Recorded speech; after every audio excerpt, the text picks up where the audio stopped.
Introduction to Obadiah. The Book of Obadiah is the shortest in the Old Testament, only one chapter.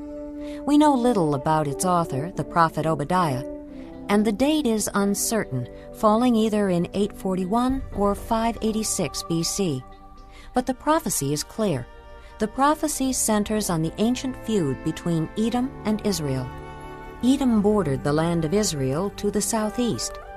The Edomites were descendants of Esau and carried a grudge against their relatives in Israel because Esau's twin brother Jacob had cheated Esau out of his birthright. Edom was proud of her natural fortifications in the mountains and gloated over the times when God's chosen people were devastated by foreign powers. But because of Edom's pride and her participation against Israel, Obadiah's prophecy stated that Edom would be destroyed and that God's kingdom and God's people would triumph. God did humble Edom, and their nation disappeared. Obadiah. The vision of Obadiah. This is what the sovereign Lord says about Edom. We have heard a message from the Lord. An envoy was sent to the nations to say, "Rise, and let us go against her for battle."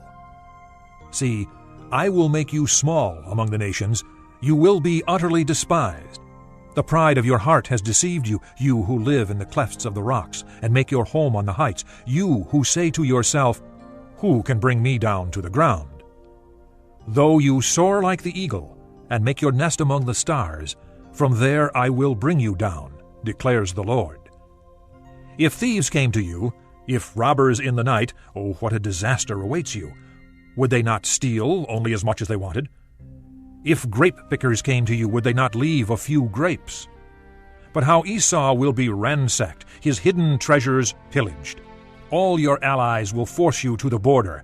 Your friends will deceive and overpower you.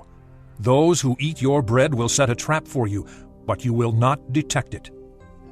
In that day, declares the Lord, will I not destroy the wise men of Edom, men of understanding in the mountains of Esau? Your warriors, O Teman, will be terrified, and everyone in Esau's mountains will be cut down in the slaughter. Because of the violence against your brother Jacob, you will be covered with shame. You will be destroyed forever. On the day you stood aloof, while strangers carried off his wealth and foreigners entered his gates and cast lots for Jerusalem, you were like one of them. You should not look down on your brother in the day of his misfortune, nor rejoice over the people of Judah in the day of their destruction, nor boast so much in the day of their trouble. You should not march through the gates of my people in the day of their disaster, nor look down on them in their calamity in the day of their disaster, nor seize their wealth in the day of their disaster. You should not wait at the crossroads to cut down their fugitives, nor hand over their survivors in the day of their trouble. The day of the Lord is near for all nations. As you have done, it will be done to you. Your deeds will return upon your own head. Just as you drank on my holy hill, so all the nations will drink continually. They will drink, and be as if they had never been. But on Mount Zion will be deliverance. It will be holy, and the house of Jacob will possess its inheritance.